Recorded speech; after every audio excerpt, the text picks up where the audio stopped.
I can't take it anymore. I take off my own jacket and reach down to pick her up. I get the initial response I expected. Fear. She begins to squirm around, unsure what I'm doing to her.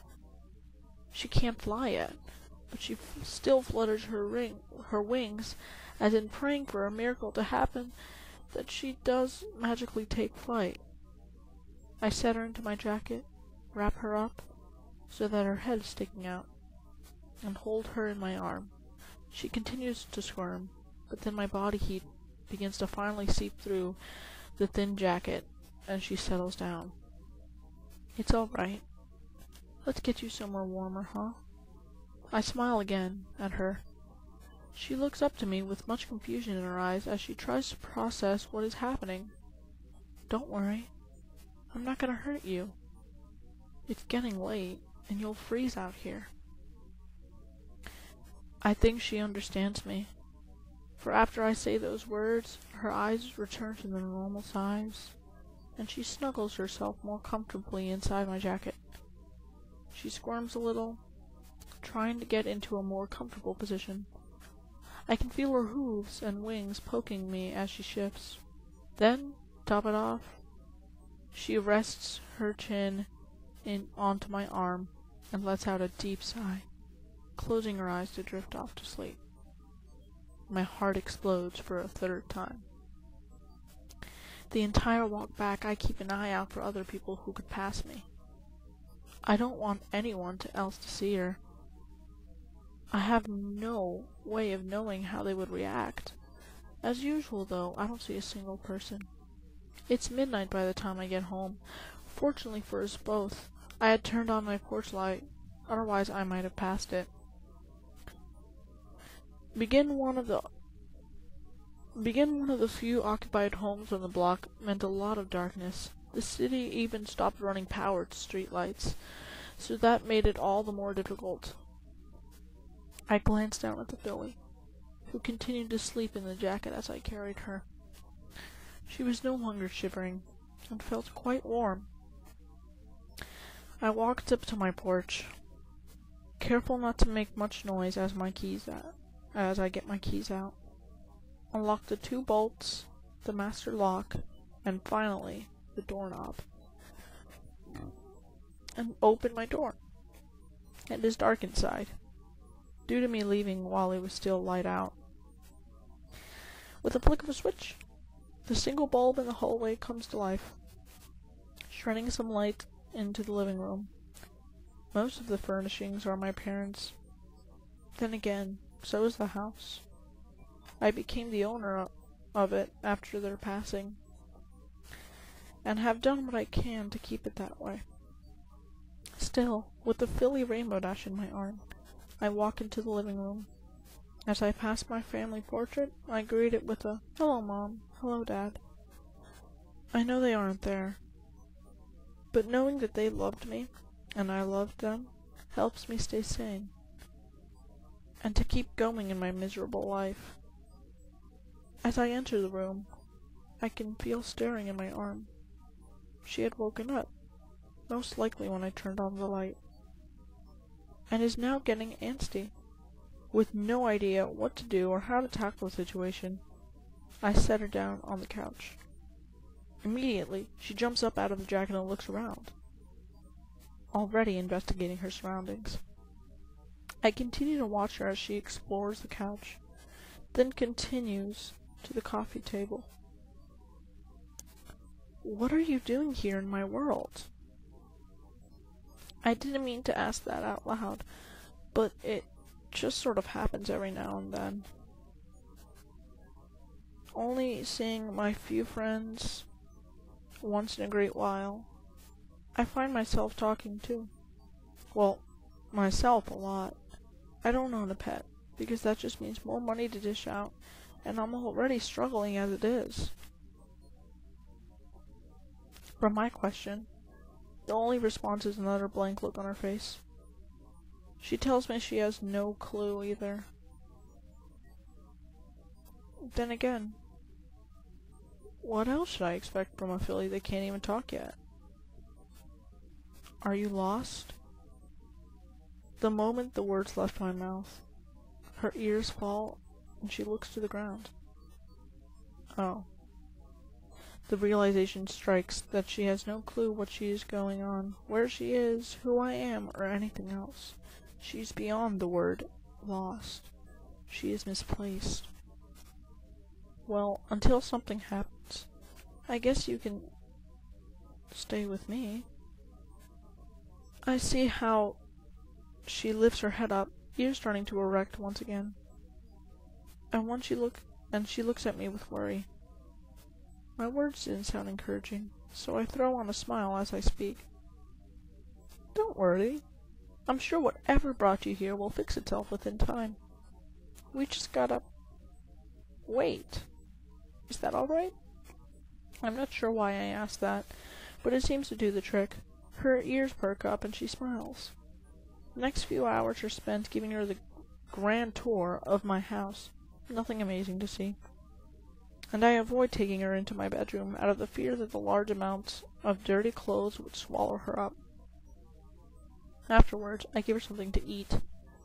I break up some small carrots, and amazingly, I discover she has some teeth. Since she is a filly, I wasn't sure if she could eat solid food such as carrots yet. Then again, she is from a cartoon, so I don't know what is correct for her anyway. Satisfied with the food, she finds a comfy spot in my father's recliner and sits. I don't mind. It's not like I sit in it. I was never allowed to while he was alive. So why would that change, even after his passing? It's his chair. But I'm not going to be mean to the filly for not knowing that. So I let her sit where she is most comfortable. I also give her a small blanket to wrap herself in. Due to my house's current temperature, it's not as cold as it is outside, but my furnace has had problems since before my parents' passing. There was a trick to fixing it, but that died along with my father. I must have fallen asleep at some point. I honestly expected myself to be wide awake due to such an interesting event. But after the long hours of work and staying up to care of Dash, my body had other plans. I'm not sure how long I was out before I awoke, but it doesn't matter. As I close my eyes, I feel something against my side. I look, and sleeping beside me is the small scion filly, her rainbow mane and tail still, her head resting on the inside of my elbow. I know the meme gets old, but I must say it. My heart exploded again. Laying there, sleeping and curled up beside me, had me smiling ear to ear. Her gentle breaths are barely heard. The hairs on her mane tickle my arm, but I hold back any moment to itch. The warmth of her body against my stomach warms my already weak heart. Though a few months isn't a long time, it's how long I wanted a moment like this. My own little pony. A Rainbow Dash plushie to sleep with and hold tight. And now I have a real Rainbow Dash. A filly. Sleeping at my side. Content as though she's known me since birth. Right now, there is nothing else that matters to me. My despair, my sore feet, and painful heart all go unnoticed, as nothing else can come remotely close to the feeling I have right now. This joy I am experiencing at the moment as I lay awake on my couch, she is here. She is real. Right now, she is my little pony. She is my little Dashie. It has been only 4 months since I brought the young Rainbow Dash into my home. I've done what little research I could on the matter, but I have come to no conclusions. I have no idea why she is here, and quite frankly, I don't even care anymore. These few months with her have been the most amazing time of my life. She has opened my heart up to love and joy, among other things. Right now, she sits next to me on the couch as I watch television. She seems to enjoy the morning cartoons on the local stations, and I myself have come to enjoy them. She acts much like a young child would. Then again, why wouldn't she? Another amazing feat is she has been learning to talk. I'm not much of a teacher, or for that matter, a parent, but I am doing my best to help her learn to speak and read. I don't know how, or even where, to begin to attempt in teaching her to write. From the show, they did it with their mouths, but I'll let that go for now. Once she's a little older, if I even have her that long, I will do what I can to teach her. It used to be that a year would go by slowly. I would look forward to the new year in hopes of getting a fresh start. Now, though, I feel as if this year went a little too quickly for me. I've decided, since I have no knowledge of her actual birth date, to make the day I found her birthday, September the 17th. Oddly enough, that's the same date that the second season of My Little Pony Friendship is Magic aired last year. Oh, so this takes place in 2012 then. I quit watching the show after Dashie came into my life. There was no reason for me to continue, and honestly, I don't have much time to myself anymore. It would be hard to hide me watching the show, and even harder to explain the situation if she were to even see it, especially at her current age. She knew her name was Rainbow Dash, but I have come to call her Pinky's pet name of Dashie. She has no problem with it. She can fully communicate with me now, as well as read English. Excuse me. And she's even starting to learn how to write with, you guessed it, her mouth. I tried to invent some devices for her hoof so she could write, but it seems writing with her mouth is more natural than moving her hoof around. One thing now troubles me with her.